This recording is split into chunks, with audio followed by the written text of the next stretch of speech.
അസ്സലാമു അലൈക്കും വറഹ്മത്തുള്ളാഹി വബറകാതുഹു. ബിസ്മില്ലാഹിർ റഹ്മാനിർ റഹീം. അൽഹംദുലില്ലാഹി റബ്ബിൽ ആലമീൻ. അല്ലാഹുമ്മ സ്വല്ലി വസല്ലിം വബാരിക് അലാ റസൂലിക വഹബീബിക സയ്യിദിനാ മുഹമ്മദിൻ വഅലാ ആലിഹി വഅസ്ഹാബി സയ്യിദിനാ വമൗലാനാ മുഹമ്മദ്.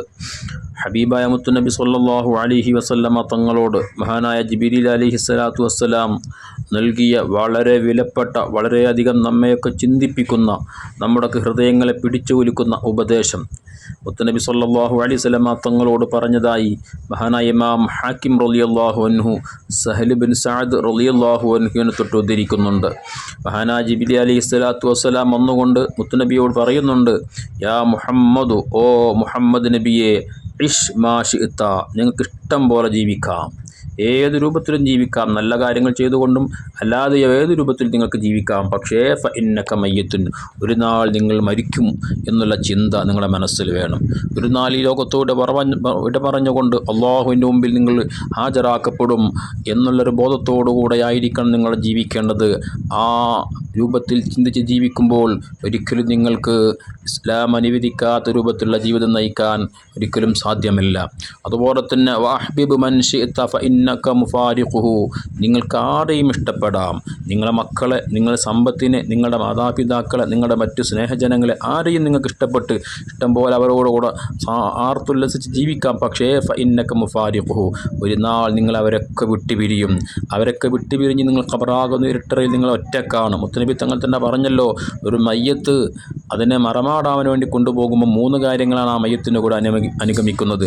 അദ്ദേഹത്തിൻ്റെ സമ്പത്ത്, അദ്ദേഹത്തിൻ്റെ കുടുംബവും മറ്റുള്ളവരും, അതുപോലെ തന്നെ അദ്ദേഹം ചെയ്തു വെച്ച അമലുകൾ. അങ്ങനെ അദ്ദേഹത്തെ മറവ് ചെയ്ത് തിരിച്ചു വരുമ്പോൾ അതേ 2 കാര്യങ്ങൾ അദ്ദേഹത്തിൽ നിന്നും തിരിച്ചിങ്ങോട്ട് പോരുന്നുണ്ട്. അദ്ദേഹത്തിൻ്റെ കുടുംബവും സമ്പത്തും, അദ്ദേഹം കഷ്ടപ്പെട്ടുണ്ടാക്കിയ അദ്ദേഹത്തിൻ്റെ സമ്പത്ത്, അദ്ദേഹത്തിൻ്റെ കുടുംബങ്ങളൊക്കെ അവരൊക്കെ തിരിച്ചു വന്നു. ഇനി ഖബറാകുന്ന ഇരുട്ടറയിൽ അദ്ദേഹത്തിന് കൂട്ടായി, അദ്ദേഹത്തിന് സഹായമായി, അദ്ദേഹത്തിന് സന്തോഷം നൽകുന്നതായി അദ്ദേഹം ചെയ്തു വെച്ച നന്മകൾ മാത്രമാണ് ബാക്കിയുണ്ടാവുക എന്ന് ഹബീബ് സ്വല്ലല്ലാഹു അലൈഹി വസല്ലം പറഞ്ഞിട്ടുണ്ടല്ലോ. അതുകൊണ്ട് തന്നെ നമ്മെ ആഖിറത്തെക്കുറിച്ച് ചിന്തിപ്പിക്കുന്ന, നന്മ ചെയ്യിപ്പിക്കുന്ന കൂട്ടുകാരൊപ്പം കൂടിയാൽ നാമും അവരോടൊപ്പം നന്മ ചെയ്യാൻ വേണ്ടി ശ്രമിക്കും. അതുകൊണ്ട് നമ്മൾ കൂട്ടുകൂടേണ്ടത്, നാം സ്നേഹിക്കേണ്ടത് അത്തരം ആളുകളെ ആയിരിക്കണം. അതുപോലെ തന്നെ മുത്തുനബിയോട് 3-ാമതായി നൽകിയ ഉപദേശം, വഅമൽ മാ ശിഅ്ത ഫഇന്നക മുജ്സിയും ബിഹ്, നിങ്ങൾക്ക് ഏത് കാര്യങ്ങളും ചെയ്യാം, നല്ല കാര്യങ്ങളും ചെയ്യാം, മോശപ്പെട്ട കാര്യങ്ങളും ചെയ്യാം. പക്ഷേ ഫമൻ യഅമൽ മിസ്ഖാല ദർറത്തിൻ ഖൈറൻ യറ, വല്ലൊരുത്തനും ഒരല്പം, ഒരു അണുമണിത്തൂക്കം നന്മ ചെയ്തിട്ടുണ്ടെങ്കിൽ അതിൻ്റെ പ്രതിഫലം അദ്ദേഹം അനുഭവിക്കുക തന്നെ ചെയ്യും. വമൻ യഅമൽ മിസ്ഖാല ദർറത്തിൻ ശർറൻ യറ, മോശപ്പെട്ട തെറ്റായ കാര്യങ്ങൾ ആരെങ്കിലും ചെയ്തു വെച്ചിട്ടുണ്ടെങ്കിൽ അതിൻ്റെ ശിക്ഷയും അദ്ദേഹം അനുഭവിക്കുക തന്നെ ചെയ്യുമെന്ന് വിശുദ്ധ ഖുർആൻ പറയുന്നുണ്ട്. ആ ഒരു ബോധത്തോടുകൂടെ, ആ ഒരു ചിന്തയോടുകൂടെ ആയിരിക്കണം മനുഷ്യ നീ ജീവിക്കേണ്ടത്.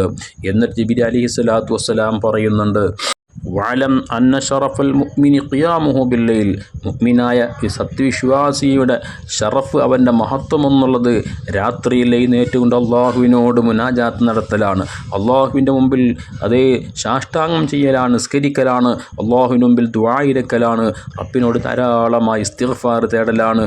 അബിൽ അസ്ഹാരി ഹും യസ്തഗ്ഫിറൂൻ എന്ന് ഖുർആൻ പറഞ്ഞതുപോലെ ധാരാളമായി ഇസ്തിഗ്ഫാർ തേടിക്കൊണ്ട് റബ്ബിലേക്ക് തൗബ കൊണ്ട് അള്ളാഹുവിലേക്ക് അടുക്കലാണ്, അള്ളാഹുവിൻ്റെ മുമ്പിൽ സാഷ്ടാംഗം ചെയ്യലാണ്, സുജൂദ് ചെയ്യലാണ്. മുഅ്മിനായ മനുഷ്യൻ്റെ ശ്രേഷ്ഠത, അവൻ്റെ ഈമാനിൻ്റെ പ്രഭ അതുകൊണ്ടുണ്ടായി തീരുമെന്ന് മഹാനായ ജിബ്രീൽ അലൈഹിസ്സലാത്തു വസ്സലാമിൻ്റെ ഉപദേശമാണ്.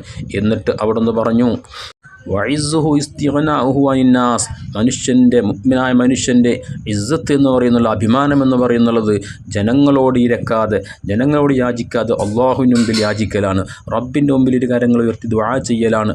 അതുകൊണ്ടാണ് അവന് ഇസ്തിഗ്നാഉ, അവന് ഐശ്വര്യമുണ്ടായി തീരുക. ഈ ഒരു ഉപദേശം നാം ആയത്തിൽ അറിഞ്ഞ് ചിന്തിക്കുകയാണെങ്കിൽ തീർച്ചയായും നമ്മുടെ ജീവിതത്തിൽ വലിയ മാറ്റങ്ങൾ വരുത്താൻ ഇത് സഹായകമാകും. ഭൗതികമായ ലോകത്തേക്കാൾ ആഖിറത്തിന് മുൻതൂക്കം നൽകണമെന്നും അവിടെയാണ് യഥാർത്ഥ ജീവിതം എന്നൊക്കെ ഇതിലേക്ക് ഈ വലിയൊരു ഉപദേശം നമ്മെ കൊണ്ടെത്തിക്കുക തന്നെ ചെയ്യും.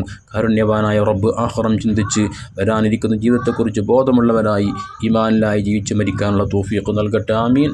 അസ്സലാമു അലൈക്കും വറഹ്മത്തുള്ളാഹി വബറകാതുഹു.